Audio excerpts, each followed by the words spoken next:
stat inférieur ou égal à end, inférieur ou égal à end, si stat est inférieur ou égal à end, qu'est-ce que vous faites? Tu vas m'exécuter cette condition. Si ce n'est pas inférieur ou égal à end, tu exécutes cette condition. Donc, avec stat signifie stat est égal à 1 et end est égal à 5. Donc, ici, on a mis la condition si 1 est inférieur ou égal à 5, donc 1 est inférieur à 5. C'est pourquoi ici, c'est la première condition qui s'est exécutée. Si je change ici que je mets 5, vous voyez que 5 est égal à 5. C'est toujours la première condition qui va s'exécuter. Regardez, on a 5 compteurs croissants, mais ici, on n'a pas bien rempli la condition puisque ici, on a initialisé stat à 5 et on a mis la condition I doit être inférieur ou égal si est inférieur ou égal à 5, c'est-à-dire que c'est 5. C'est le même 5 qui se trouve ici. Donc c'est pourquoi ici on m'affiche seulement 5. Mais si je change ici, si je mets 1 et que j'enregistre, vous voyez qu'on trouve compteur décroissant 5, 4, 3, 2, 1. Je viens d'inverser. On est dans cette condition puisque stat est égal à 5, end est égal à 1, donc I est inférieur, I est inférieur à F est inférieur ou égal à 1 et on fait la décrémentation, ok? Ici, le code s'adapte automatiquement si stat inférieur à end, on incrémente. Si stat est supérieur à end, on décrémente. Très pratique pour des tableaux et des séquences dynamiques, ok? On donne aussi le quatrième exemple pour parcourir un tableau à l'endroit et à l'envers. Donc je déclare un tableau ici. Je m'arrête.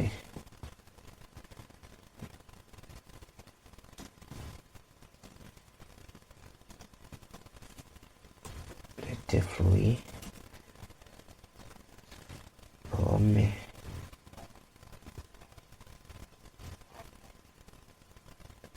Pomme. Banane.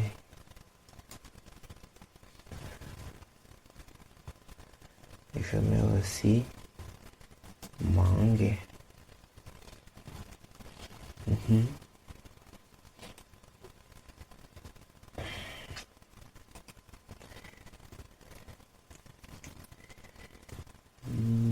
Pour la première fois, je mets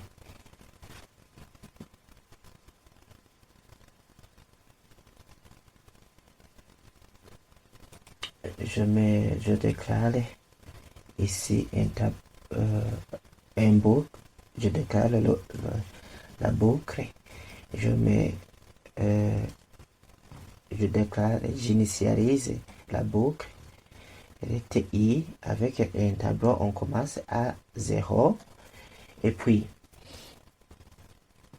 je dois faire une condition sur la longueur du tableau, donc je place I est inférieur, c'est inférieur à fluide, point length,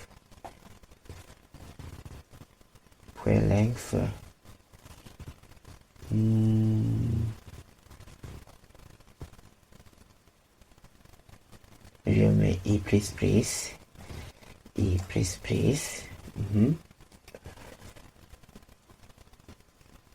Qu'est-ce qu'ici je dois afficher?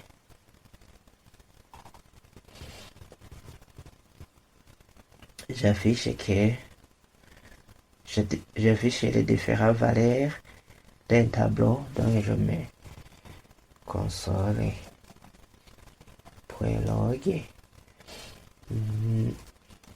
et je mets alors une chaîne de caractères que j'appelle fluid et puis j'affiche le tableau. Le tableau s'appelle fluid et je mets alors les différentes valeurs que peut prendre i. Si j'enregistre, je trouve ici pomme, banane, mangue, colme. Ici, ça suit la logique puisque c'est pomme, banane et mangue. Et ici, on a déclaré quoi? On a déclaré une variable qui s'appelle i. Cette variable, je l'ai initialisée à 0 puisque la première valeur qui se trouve à la première index ou bien à la première indice se trouve à 0. J'ai pris i, les différentes valeurs de i que je vais prendre dans le tableau. C'est soit 0, 1, 2. Donc, c'est trois valeurs. 0, 1, 2. Donc, j'ai pris i doit être inférieur à la longueur du tableau. La longueur ou bien la taille du tableau, c'est 3, puisque j'ai 0, 1, 2, ça fait 3 valeurs.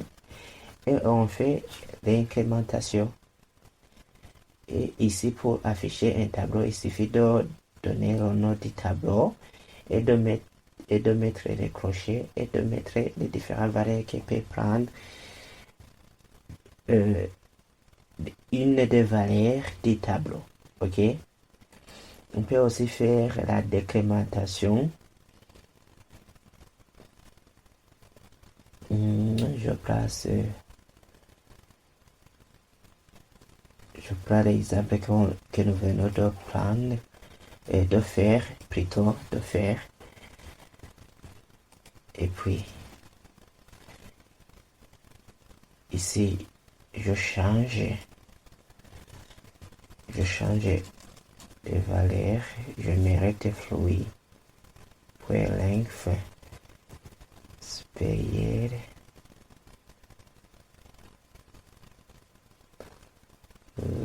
C'est i, rect i. Excusez, c'est rect i. Ici c'est moins z.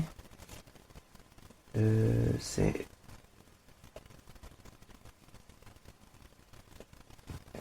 pourquoi je mets la condition alors que c'est égal. Et puis je mets la deuxième. I doit être supérieur ou égal à quoi? À 0. Et je fais alors la décrémentation. Donc je vais inverser ce qui se trouve ici et ça va commencer avec mangue. Ici j'enregistre. Qu'est-ce que je trouve? Je trouve ici mangue, banane, pomme. Ok, je viens d'interchanger, je viens de mettre à l'envers ce que j'ai trouvé au départ. Ici, qu'est-ce que j'ai fait? J'ai déclaré une variable i qui reçoit la longueur d'un tableau, mais en commençant au dernier élément du tableau qui se trouve au dernier élément du tableau. Le dernier élément, c'est mangue. Et il se trouve à l'indice 2. C'est pourquoi ici, avec l'affichage, ça commence avec mangue. Et puis, j'ai dit si les différentes valeurs de i sont toujours supérieures ou égales, il peut être supérieur ou égal à 0. Donc, pomme est égal à 0, l'indice sera égal à 0, tu m'as fait la décrémentation. Donc, tu vas m'afficher la décrémentation. Tu vas commencer avec un mangue et tu m'affiches l'élément qui suit jusqu'à tu trouves un élément qui peut être égal ou supérieur à 0. OK?